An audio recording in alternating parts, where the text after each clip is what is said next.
I will start with a couple of slides. I don't have that many slides, but I just wanted to explain a little bit what IFC is. So we are the largest development finance institution in the world. What we do, we invest in the private sector in emerging markets. So our clients are located in Kenya, Brazil, for example, Vietnam, etc. And what we do provide is loans. We also do equity investment. We do trade finance. So really our mission is to support the growth of the private sector in emerging markets. I actually have a very short video that I just wanted to present so you have a sense of what IFC does, and then we can continue the discussion. The International Finance Corporation, or IFC, was founded back in 1956 with a bold idea that the private sector is essential to development. Since then, we've become the largest international institution focused on the private sector in emerging markets, delivering more than $285 billion in financing across the developing world. And that's helped people in more than 100 countries by creating jobs, raising living standards, and building a better future. Well, what it really boils down to is ending poverty. And we do that by investing in sustainable private enterprises in emerging markets. Loans, equity investments, trade financing, advisory services, these are just some of the financial products we offer. And these help companies to grow, to deliver services, and to gain better access to capital markets. Emerging markets need private sector investment now more than ever. The private sector lifts economies, drives innovation, creates jobs, and boosts infrastructure. Well, our strategy, IFC 3.0, has two major pillars: to create markets and opportunities and bring in more private investment to countries that need it the most. COVID-19, climate change, inequality, conflict, developing countries face urgent challenges. We believe the private sector can help play an important role in solving some of these issues, and we're here to help make it happen. So we talk about, ESG. So what does that mean to you? Any volunteer to kind of explain what we mean by ESG? So it stands for environmental, social, and governance. Any idea of what that means and some examples? And my colleagues are not allowed to participate. This is a total guess. I think that it's increased focus on the environmental issues that affect government, that affect businesses, climate change, provision of water, sustainability issues. I think that that's a new focus in businesses. Very good. Any other thoughts? The gentleman at the back. I think basically ESG is, for me, I think it's a new concept geared towards bridging the gap in the area of climate change. So we are looking at within, like for me, I come from healthcare sector, so within the sustainable development goals, so like for example, if you're looking at the impact which this has in the health sector as far as emerging of diseases, then the question is the responsibility in terms of the good governance in the area of investment, and also the social in terms of the inclusivity in the area of participation and taking care of the environment, and more importantly, the sustainability in terms of looking at dealing with the deforestation issues or issues associated with the global warming. So we are looking at incentivizing people in the area of carbon footprinting, which I think is very, very critical. Very good. Anyone wants to add to what's been said so far? So, yes, please, at the front. I think it just speaks to the impact of sustainability and the ability of this generation to meet its needs without negatively impacting the needs of those in the future. That's a very good definition. It's actually almost, I have the definition of sustainability from a UN report in 1987, when this just made its way into our consciousness. From the Brundtland report, it says, sustainability is meeting the needs of the present without compromising the ability of future generations to meet their own needs. So that's the concept of sustainability. And also, over the years, there's different ways of looking at sustainability. People sometimes talk about non-financial factors. So we know for any corporation, you want to generate revenues, profits, etc. But what about how you treat your employees, for example? What about climate change? How you use the natural resources that you need in your production? And now it has evolved more into the concept of ESG, so environmental, social, and governance. And it's really to take an additional lens, right? So in the private sector, as a corporation, if you're a board member or you're a CEO of a company, you also need to think about other things than making money. You need to think about how you're making money, and are you making it in a sustainable way, in a way that treats people correctly, and in a way that takes care of our planet. So one of the things that we look at is that there's been a lot of studies that shows that there's a positive correlation between good ESG practices and financial returns, right? So often we had some discussion with our clients and said, well, this is going to cost more to do this, this way or this other way, but over time, it pays off to take care of your employees. It pays off to try to reduce, for example, the intensity at which you use resources, power, etc. These are all things that can help. So, we like to position the business case for sustainability or ESG from a financial perspective as well, not only from the perspective of doing the right thing. Some people are really driven by that. Do you have in your mind some other examples of how good ESG practices could be beneficial for a company in particular? Any examples that come to mind that you may want to share with us? Yeah, I can comment. Not necessarily in the context, in the format that is beneficial directly, but corporations now are thinking of the 3 Ps: people, profit, and planet. And I think if we focus on all that as opposed to just profit at the end of the day, it will then encompass the whole sustainability journey for everybody.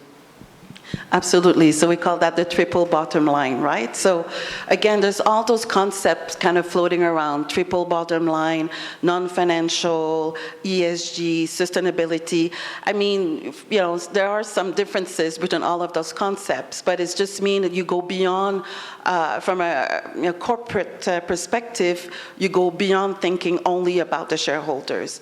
I come from a stock exchange background. I've worked at the Toronto Stock Exchange for many years before joining IFC. And, I remembered the fiduciary duty of directors was to the shareholders, to maximize shareholder value.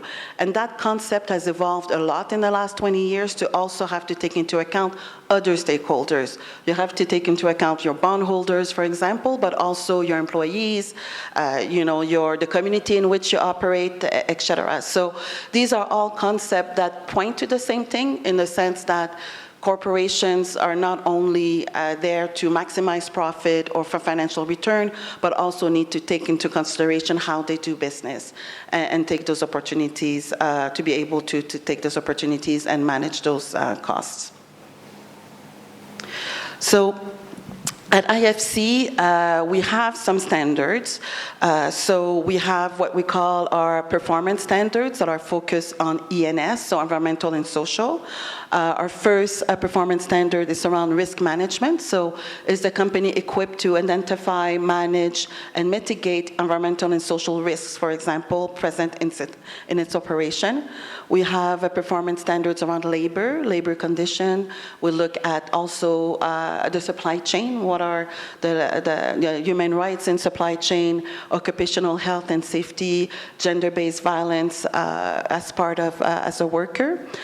We have a performance standard around resource efficiency that also touch upon climate change, right? What is the water usage? Can we reduce the water use if you work in an area where there is drought or other limits in terms of the resources that you have.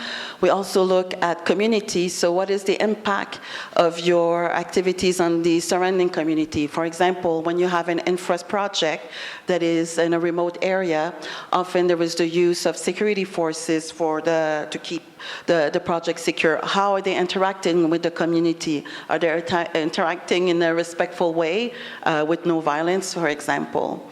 Land resettlement as well. So, especially for infra projects, you're building a road and there are people who have owners of the land. How do you compensate those owners? What type of process do you have in place to make sure that they are treated properly? And this is very tricky. In some of the countries in which we operate, you may not have, land title, but you've been occupying the land for 20 years. So how do we make sure that there's a process that our clients can put in place to make sure they're treated properly? Biodiversity has been mentioned a few times by the gentleman there, right? Are you operating in an area where the operation could lead to the extinction of the last species of, this type of bird? We have this example where we had an offshore wind project in Asia, and our colleagues were like, this bird, 150 birds will be impacted by this project. But what they didn't tell us initially, it's the last 150 birds of that species. So do we still want to do the project, or what do we do in order to mitigate those risks, right? We also have some provisions around indigenous people and cultural heritage. So especially for projects that have a big footprint, these are performance standards that are very important. So for any transaction that we do, we look at those risks through the performance standards on the ENS side. And when we identify major risks, this is when we engage with the client to make sure that they're able to address them. And if they're not able to address them, we work with them to put a system in place in order to mitigate those risks. I will pause here to see if there are any questions on ENS and the performance standards. I need to own up that I'm a biologist and everything you're saying is music to my ears. But I'm just thinking about this on a practical perspective. So one of the biggest challenges that we face here in Africa is infrastructural development. So roads, yes, which our people need seriously, but they have a real impact on biodiversity, land, indigenous people, cultural heritage. And I'm just thinking about if all these are onboarded or thought about in development projects across Africa. Africa, the place where 35% or 70% of the people are under 35. And so it's an exploding population. We need the land, we need the culture, this would be amazing, but just from your practical experience, how does this work? Well, there's nothing easy in life, right? So you remember the mandate of IFC. So we want to create jobs at the private sector. We want to access, for example, increase access to clean water, to electricity. And sometimes you have to make so many trade-offs, right? So often the projects that have the biggest impact in terms of economic impact and social impact are those that have the most risk from an ESG perspective. And then we have to make decisions. You have to make trade-offs, or you have to be able to work with the client sometimes for many years before we have a bankable project to be able to address those issues, right? And so, for example, you can have I won't name the country because it's in this continent, but the opportunity to do a hydropower project that could increase significantly access to renewable energy in the country, and that in terms also fuels jobs, where the areas that needed to be flooded was going to result in a loss of biodiversity that is quite unique on the continent. So what do we do? Do we not do the project, or do we do the project? And often the question is about the ability of the sponsor. So who are our partners and sponsors? Do we have confidence in them that they'll be able to manage those risks? There are other decisions that we can make in terms of the footprint and the engineering of the project. So often you can, there are things that you can change, There are things that you have to have confidence that the company is going to be able to manage, but those decisions are not easy. There's always trade-off. You have nothing for nothing, right? You cannot say, I'm going to generate all this electricity, it's going to be green, it's going to have zero impact on biodiversity, zero impact on resettlement, on land resettlement.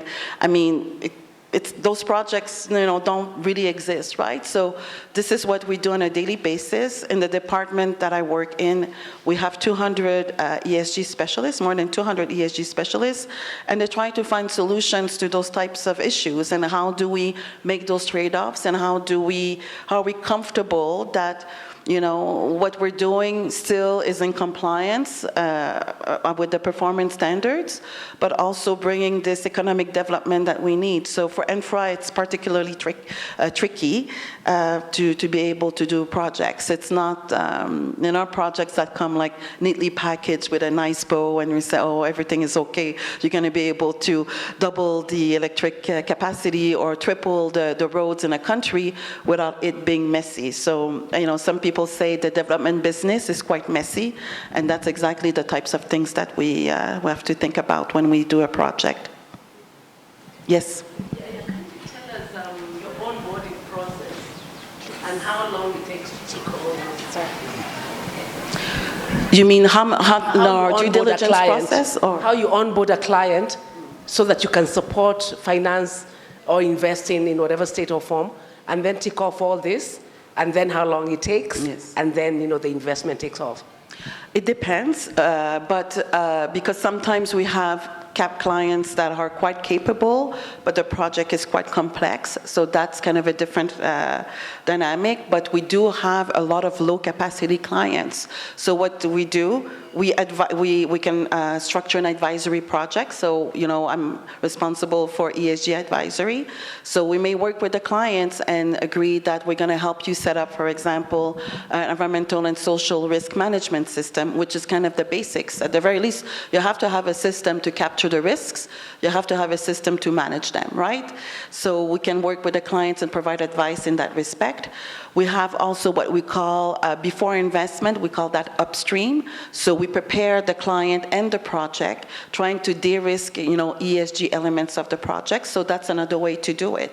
And often what we do at the time of investment, we have what we call an action plan. So it can be a corporate governance action plan or an ENS action plan. And what it means is that these are the actions that the clients must implement in order for us to be able to disperse the loan. So we said, we are willing to give you a loan, and these are the conditions. And some of those conditions are related to ESG and what the company needs to do in order to meet those requirements.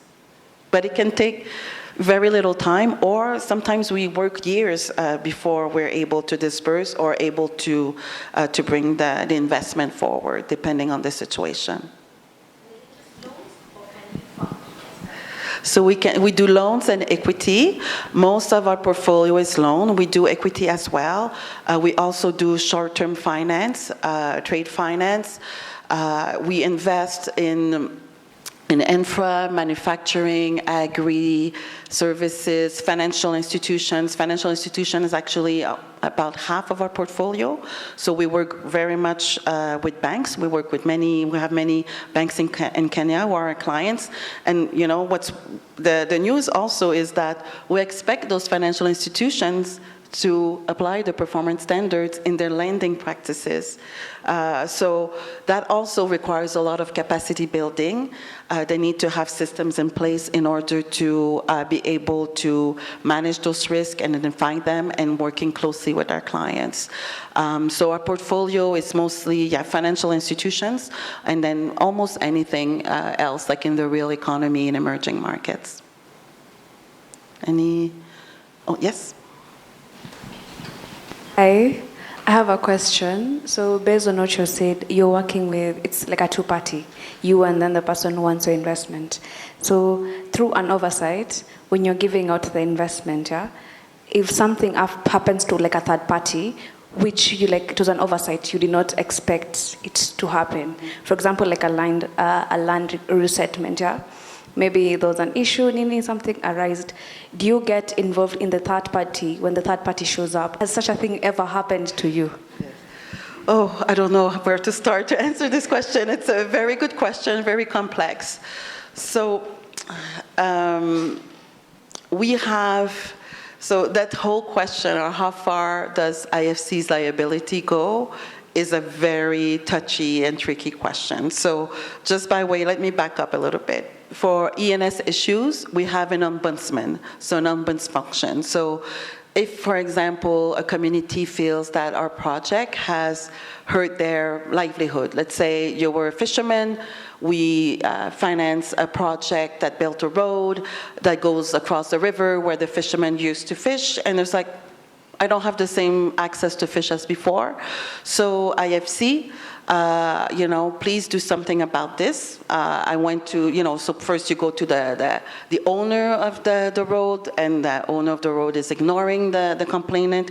They have a mechanism through which they can file a complaint, and that will be investigated, right? And then, depending on the finding of the investigation, we may have to undertake remedial action. And those remedial actions can be related to the project, or can be also more systemic in the sense that they may say, IFC, you did not do your job properly in terms of us mapping the impact of this project, and next time you have a similar project, you need to do it this way or that other way.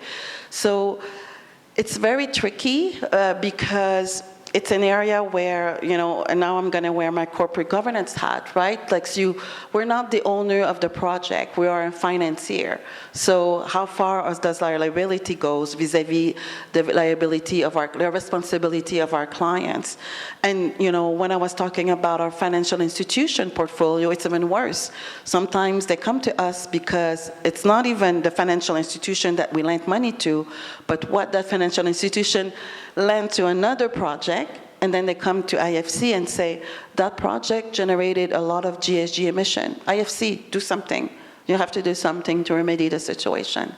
So, because I think we are the largest development finance institution, there's a lot of visibility on the work that we do, and a lot of responsibility that comes with it, and expectations. Some expectations are quite reasonable, others may not be as reasonable, and that's the environment in which that we operate. So very good question. I hope I'm, without going too much into the details, that gives you a little bit of the background as to, when we make those decisions and we decide to fund those projects because we believe they are good projects from a development impact, but they have ENS impacts. We have to go in there eyes wide open. And are those projects gonna, result in a case where, we will be challenged in terms of the decision that we made or the due diligence that we've conducted? Yeah.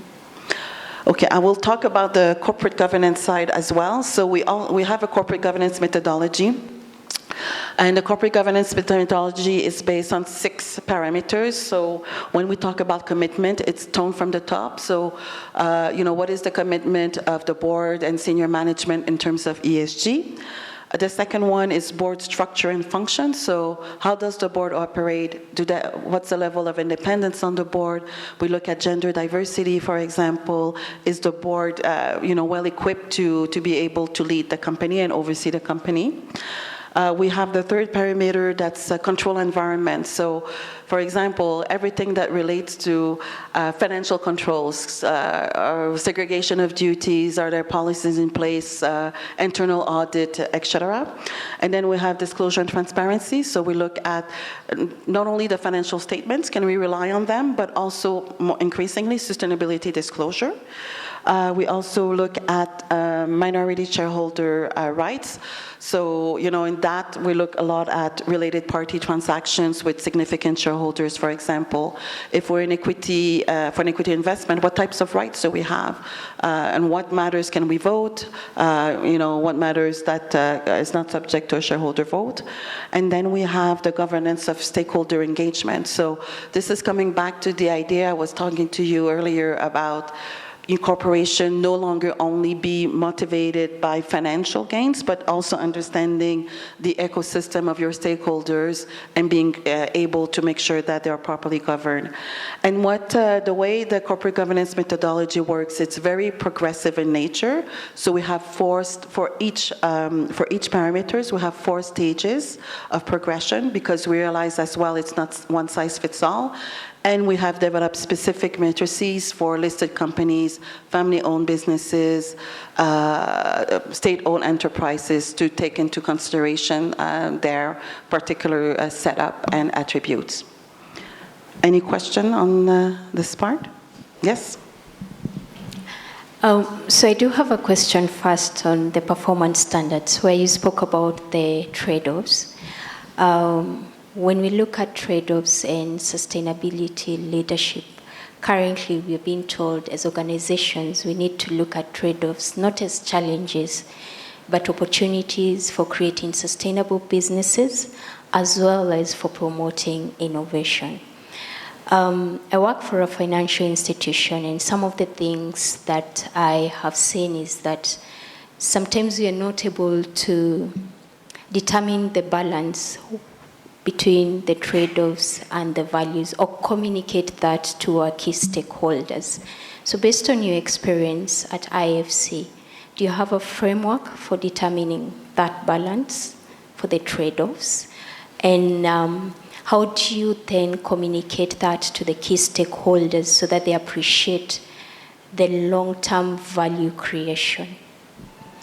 That's a very good question. I think, the framework that we have is our due diligence processes. Okay, so first of all, we look at the contextual risk. So where is the project located? From a biodiversity, standpoint, it's very important to understand the footprint of your project. So really taking into account the contextual risk of where the project is located. And then you go and you look at the risk of the project itself. Does it have, what type of activities are undertaken? So if, for example, an infra project, you're contracting out to a construction firm, the construction of the project, then we need to think about, is that contractor firm has a good occupational health and safety? What is the track record in terms of accidents, fatalities, et cetera? So it's very much a risk-based approach, and our framework or our lens is really the performance standard. So it's really to understand, so it's really important for every project to understand the context, the boundaries of the project. Is the project in a limited area, multiple locations? And then you have to think about, depending on the footprint of the project, how are you gonna conduct due diligence? If we have, for example, we're providing a corporate loan to a manufacturer that has 50, sites. Do we go visit all 50? No. We have to pick up a sample that is representative for due diligence. So it's a balance between art and science, in the sense that you have to really understand the business in order to have the right due diligence, in order to make sure that you are able to address the risk.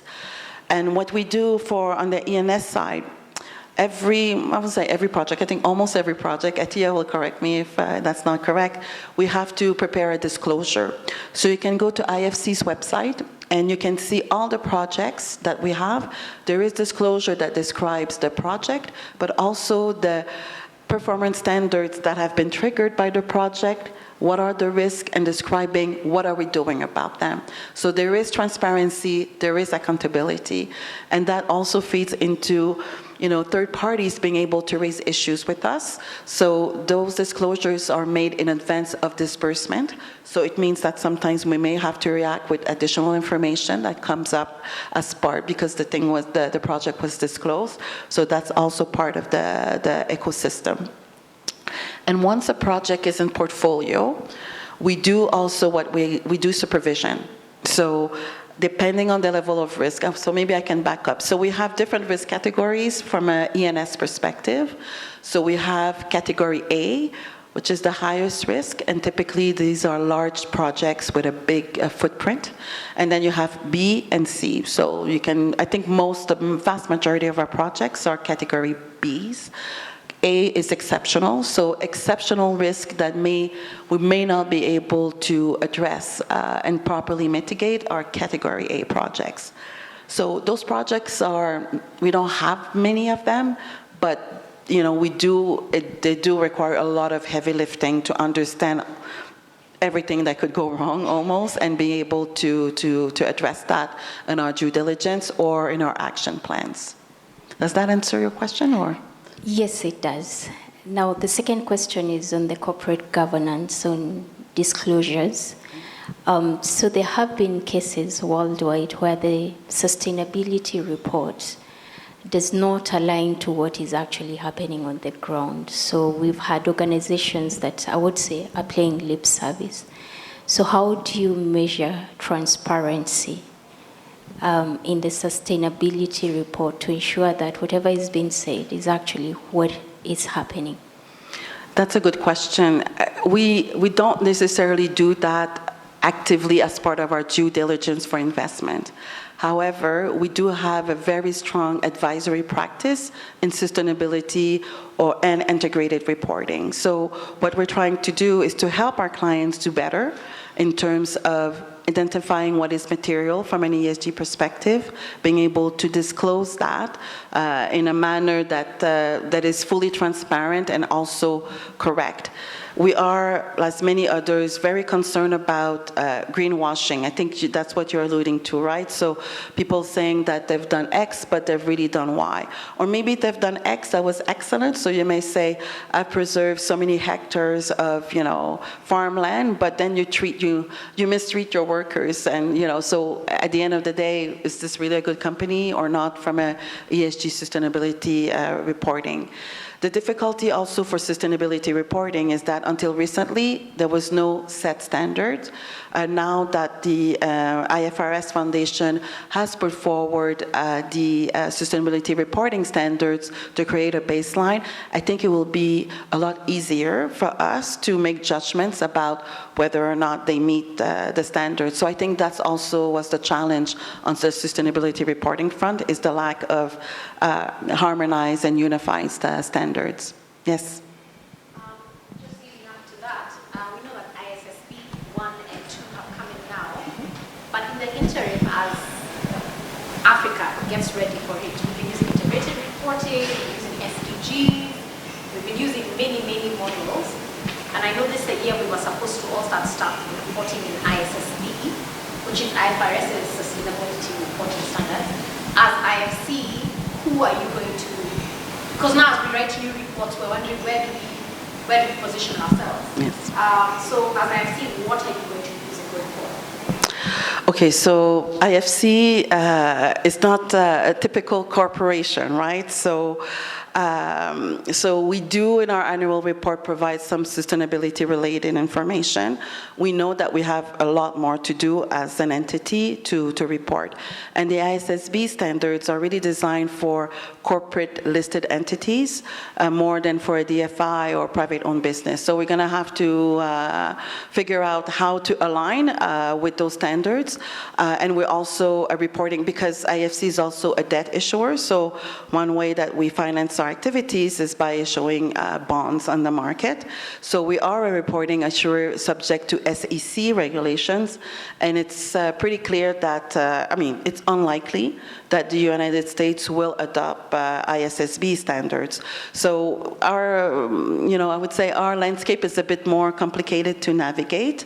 What I do understand, at least overall, is that, for example, I think Nigeria has signaled that they want to adopt ISSB standards. So it's going to be interesting to see how regulators roll those standards out.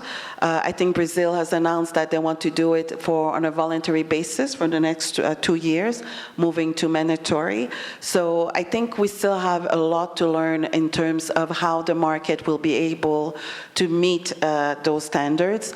I think we're going to have to be realistic in our expectations that it might take a few years before we get really I would say, decision useful, investor-focused sustainability information from reporting issuers across the world. But I think, the good news is that the ISSB standards seem to be gaining some traction, not only in developed markets, but also in emerging markets.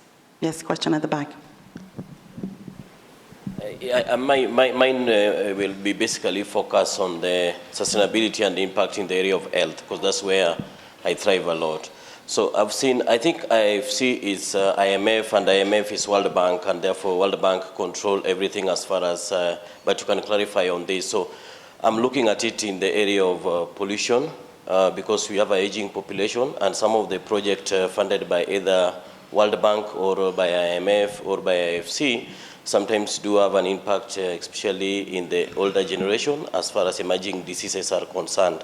So you mentioned two things. Number one, internal controls, and then number two, you mentioned the enforcement of sustainability as a strategy.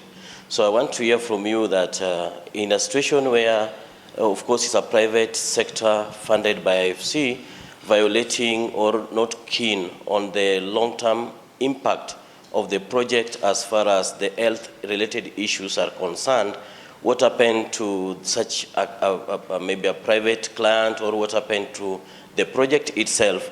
And then in terms of moving forward, how do you take control of the damage or the impact which the project has in the community? Because trade-off, I agree with her.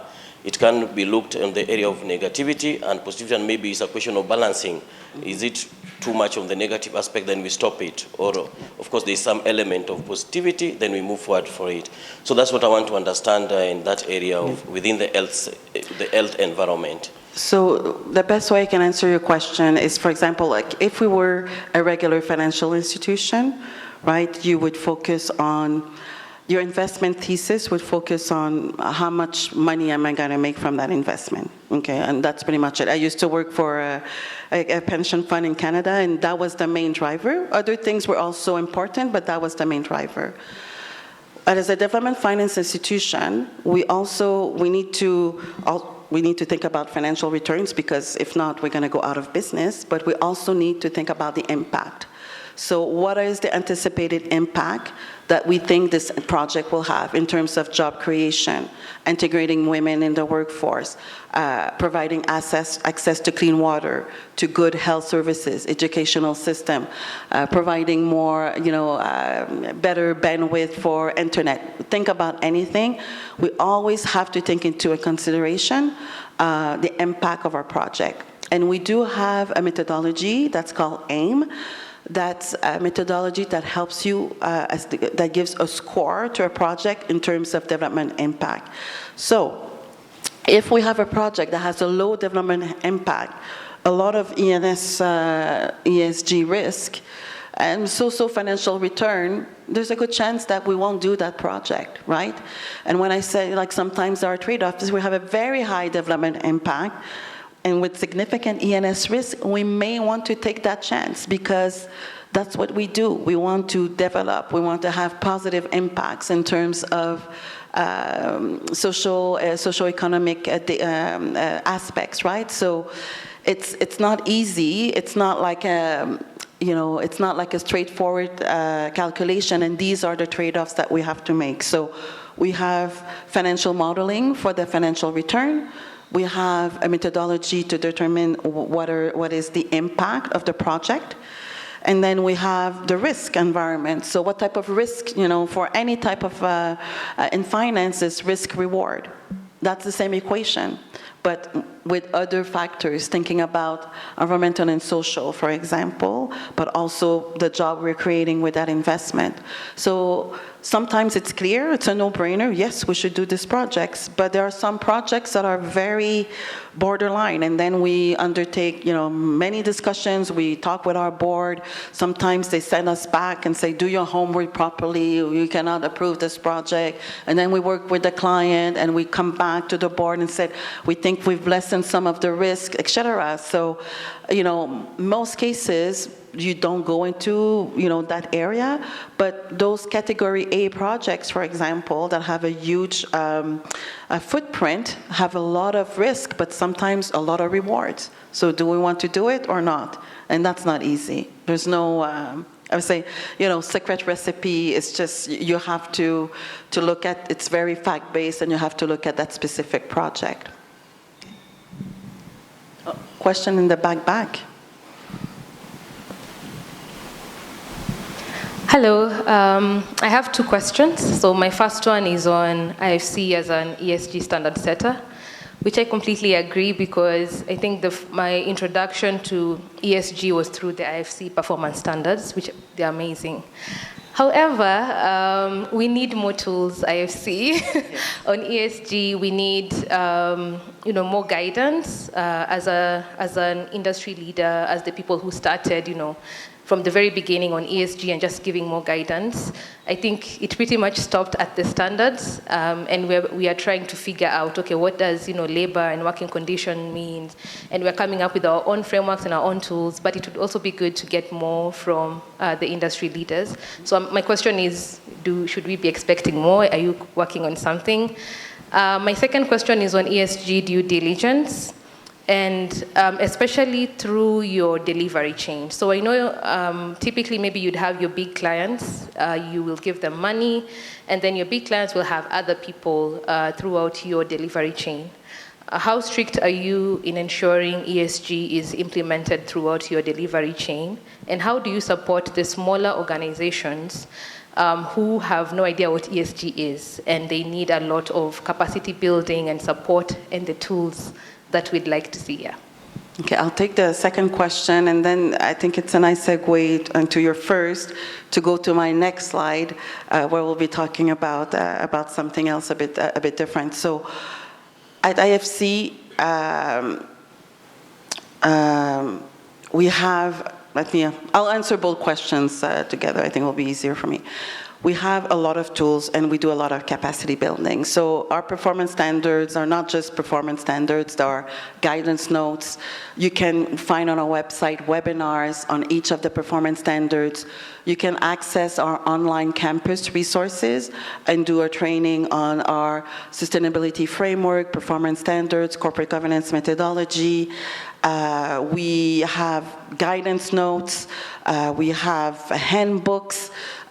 We have so many things. We have things that are super detailed for the very technical people. So I think we just to give you the range of things that we do, I think we just published something around, because it's not my area of expertise, so around birds and baths collision with wind turbines. Like, how do you avoid that?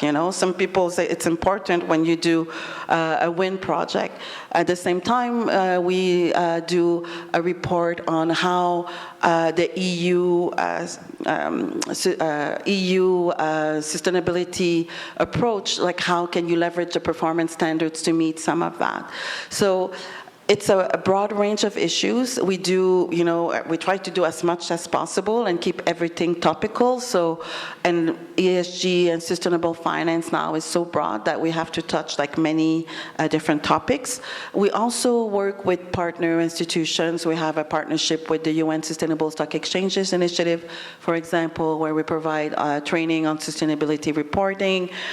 We've partnered up in the past with CDP on carbon disclosure and good practices in terms of environmental disclosure frameworks. So it's pretty broad. So I really encourage you to look at our website and really go into the sustainability section. There's quite a few resources that are available there. I was gonna also talk about, then I'll go to the next slide. How deep do we go? That's in the supply chain. It depends. It depends on the situation and depends on the project. But let's say like a project where we are financing a trader of cashew nuts, for example. Yes, we would expect that that those supplying the cashew nuts have, good working conditions, that they're not depleting their environment in a manner that is, not that is too much, or so that would trickle down to the producers if we're doing a deal with the traders, for example, right? So it really depends on the project. When I talked about infra, if the company is contracting, to whom we're providing the financing, is contracting the construction, we'll take a look at the construction company that they will be engaging in order to deliver that project, and making sure that, for example, on labor conditions, that they will be compliant with PS2, with performance standards 2. So it really depends on the project. You have, again, to understand the footprint of the project, and how, to understand how far do you need to go beyond the corporate entity that is receiving the financing. So that will be a good segue into some of the super exciting tools that we're working on. So I'll put a video on. I will just introduce briefly Malena, and I'll play the video instead of going through the slides, and then we can maybe more have a discussion around this project. But there's one thing, I'll put that slide.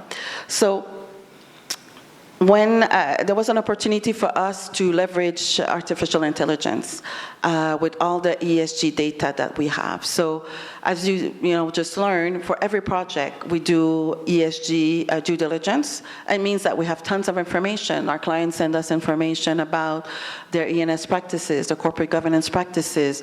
We reflect those practices into the deal book, and then when we supervise clients, that creates records as well with ESG information. So we thought we had an opportunity to create ESG-specific domain AI, so we can train a natural language processing model to understand ESG risk. I will put the video on. I will make better justice to how I can explain this. Just a sec. Embracing the power of big data and artificial intelligence, the International Finance Corporation presents Malena, an innovative machine learning ESG analyst to transform sustainable investing. Malena is an artificial intelligence-powered solution built by IFC to identify meaningful environmental, social, and governance insights from text, almost in real time, and in turn, increase efficiency, boost productivity, and build investor confidence. Using natural language processing, Malena can read sentences and identify more than 1,000 ESG risk terms. Malena then rapidly assigns positive, negative, or neutral sentiment to each risk term based on its context. Users can upload documents to the Malena web portal for Malena to read and identify ESG topics, such as how much water a company used in its operations, or the number of women members on a company's board, or any risks a company may have posed to the health of communities in the last year. Malena reveals the location of ESG terms within a document, in addition to highlighting the corresponding sentiment in which these ESG phrases appear in a sentence. For instance, Malena determines whether words related to water appear positively in a sentence like total water consumption has decreased, or negatively in a sentence like flooding is a dominant hazard for the company's assets. As a result, users are aided in swiftly identifying a company's strengths, weaknesses, and locating additional pertinent information. Malena's strengths are speed and accuracy. Malena can read a staggering 19,000 sentences per minute with an impressive 91% accuracy. Malena, leveraging the power of data and AI for sustainable investing. So you can imagine when we have a project, and but a big infra project, for example, how many reports we receive. We receive thousands of pages of documentation from our client based on our due diligence. So a tool like that is super powerful in terms of being able to understand where are the risks, and the way that we have structured the taxonomy of Malena, it's really rolling all back up to the performance standards or the corporate governance methodology. So we have risk terms, then topics, and then the topics go into the performance standards and the corporate governance methodology. And this is really, I would say, the next generation of tools that we're working on, right? So we used to do a lot of those big, bulky publications that we would print and, hope to hand out sometimes at a conference. And now we're trying to go more digital, because that was my big pet peeve when I joined IFC 5 years ago. What? We need money for printing? What are you talking about? So, going digital. So this is, really top-notch digital solution. We have here the project lead for Malena, Atia, our lead data scientist. Blaise is with us as well, and Saha, who's fantastic in terms of making sure we have money to deliver this project. So, in terms also, it makes me think about their question, what type of resources do we have? For example, we have a website that is entirely dedicated to ENS risk management resources for financial institutions. So our FI clients that are about 50% of our portfolio, they can go to that website. They understand how to apply the performance standards. They have access to training. They have access to resources. They have access to tools to be able to, I would say, evaluate the robustness of ENS management systems of their clients, etc. So, those types of innovations for us are very exciting, and we believe that these are tools that can be super helpful for companies, financial institutions such as ours, but even for you guys as students, you can use the Malena platform. You can upload. We have a public version that is free of charge as a public good that you can go to. You can upload a sustainability report of a company you're interested in, and if you see everything is green, you may ask yourself some questions, right? So you can create a profile for a specific company, uploading financial statements, annual report, sustainability information. You can also, upload news articles, and you have a bit of a view, a heat map of what is the company doing well from an ESG perspective and not as well, and then inform your views about that company. So again, very powerful tool to organize quickly a lot of information that is unstructured in a format that is aligned with our performance standards and our corporate governance methodology. Thank you very much.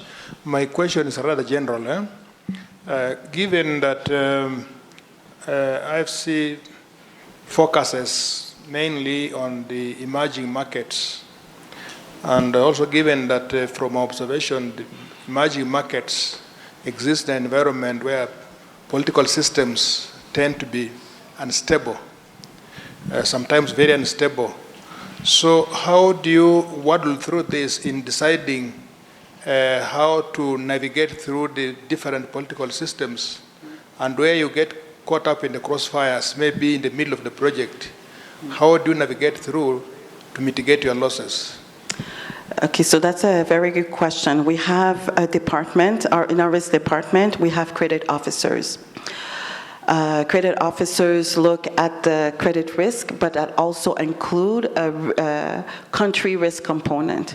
So there are countries that have low credit risk rating because, or they assume I don't know that by heart, but Brazil probably is safer than Myanmar. I think we can pretty much agree on that.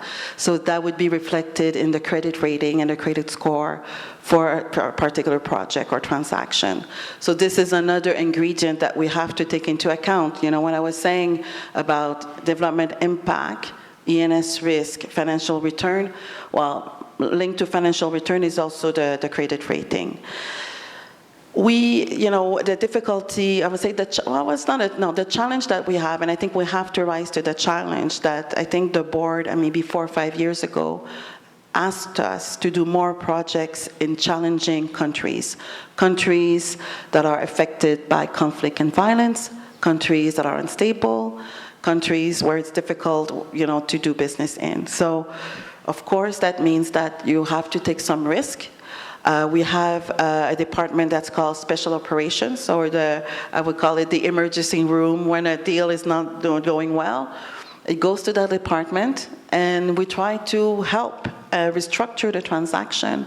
And actually, a portfolio study that we did a few years ago in Asia revealed that 80% of the deals or the project that would go into the emergency room, at the root cause was a governance issue. governance failure. So, so it means that we may be able to do business in very challenging environments if we have good corporate governance, if we have good processes in place to manage E&S risk. And so you take that into account in the equation. So, of course, also things change. We make investments. We have a very broad portfolio. And government change, we have issues around nationalizations, for example. Then we work also with our colleagues, MIGA. So MIGA is an agency that provides political risk insurance, for example, for our projects. So working with MIGA is a good way for us to de-risk some of our projects and to go work in very challenging countries because we have political risk insurance, for example, from MIGA. So there are different solutions that we can use to mitigate the risk, but that's what our job is to go and do those projects in those sectors and countries that may be very challenging, but try to find a way to do it that minimizes the risk for IFC and the success of the project. So first and foremost, I'm quite impressed by what Malina can do. So thumbs up to IFC. That's good progress in terms of, innovation and all that. Now, with Malina, and I expect other, platforms will come up around the world, the ESG analyst role will probably evolve. It will not be what it is now. So what are the skill sets that the ESG analysts require, or will that role still be there when we talk of future roles? And then maybe also, speaking of ESG and sustainability, what are the key roles that you're seeing coming up, and but the supply of that skill set is not there? I think there's a very good question. So the way we like to position Malina, for example, is that it takes care of the tedious work of having to read 1,000 pages and understand what's going on with a company. So to me, then the role of the analyst, once you have that first, I would say, pass of analysis made, is to try to better understand, go check, the source document. Does that make sense? This is something that we need to follow up with. Try to integrate that intelligence into the due diligence questionnaires or, process that we're going to have with the client. So I think, in terms of skill set that is required to do this job well, first of all, you have to be curious. You have to be also well-versed in many topics. I mean, ESG can be about biodiversity, labor conditions. It can be about executive compensation. I mean, there are very, very broad range of subjects, that are required. So I think that requires, curiosity, good general knowledge about a whole bunch of different things. And then when you have something that's super high risk in biodiversity, then you go to a biodiversity expert. But most of our specialists internally should be able to handle 80% of what comes their way, and then you turn to a very specialized resource as needed for things that for things that are a bit more high risk. In terms of skill set, and that's also my personal, very personal view, is that you have to be able to communicate clearly. If you're a specialist and you're not able to communicate to the client what is needed, what is the issue, your technical knowledge is only as good as the way you can communicate about it. So whether it's an verbal communication in your reports, is it clear? What are we asking the client to do? When you draft an E&S action plan, is it clear what exactly we're asking the client to do? Because if it's unclear, the client may start doing something, and then we come back a year later and we say, well, that's not what, we asked, right? So to me, all those soft skills around communication, listening to the clients as well. Clients have a lot of knowledge. We don't always know everything. So, all of this, being humble, listen to the client, communicate clearly, and take that technical expertise that you have to really help the clients, help a project, make a project better. Okay? I think the lady here and then at the back. For me, I know we are focusing more on ESG, and perhaps not being an accountant, I really can't ignore this in terms of returns. What is the kind of return that you expect, one, and whether in equity, loan, or whatever investment that you make, because obviously whether we like it or not, we can't just be going into organizations to make losses, but how do you measure what needs to be achieved in terms of returns, and how does it compare to the other variables that you have under ESG? Very good question. Like any financial institution, we're looking at risk-adjusted returns. So, for example, the level of interest rate that we will charge for a loan will be commensurate with the risk of the loan. So always risk-adjusted returns. What makes us different is this other lenses that we also need to bring to the project or the transaction, being the development impact, how many jobs, how many women, how many millions of gallons of clean water, right? And also the ESG risk. Do we have faith, or do we believe that the company has the proper mechanisms and risk management system in place to effectively manage the risks of that project? So again, it's not, there's not like one recipe, right? There's not one project that is the same, but we're always looking at risk-adjusted returns, and then we have those additional considerations that we have to take, that we have to look at as a development finance institution. I think mine is just a comment to thank the team for fantastic work. Indeed, as the world is evolving, we are moving towards generative AI, and it's true that there is a huge outside there data, and minting that data sometimes becomes a big challenge. So for the team coming up with the Melana and focusing on the AI to drive kind of decision making and maybe scale it down to other sectors, I think that's a fantastic way to look at it. Number two, my comment also is the same, that now this gives an opportunity for us within the healthcare space. You mentioned things to do with biodiversity and all that. So it means having Melana in place, then it's easier when a project is happening within the community, then the stakeholders involved, is easy to get that data and look at the actual project and its impact and what does the data communicate as far as decision making is concerned. So I think kudos to the team who is putting the machine learning ESG analysis. Thank you for this. Thank you. A great way to end this presentation, if you don't mind. Thank you so much.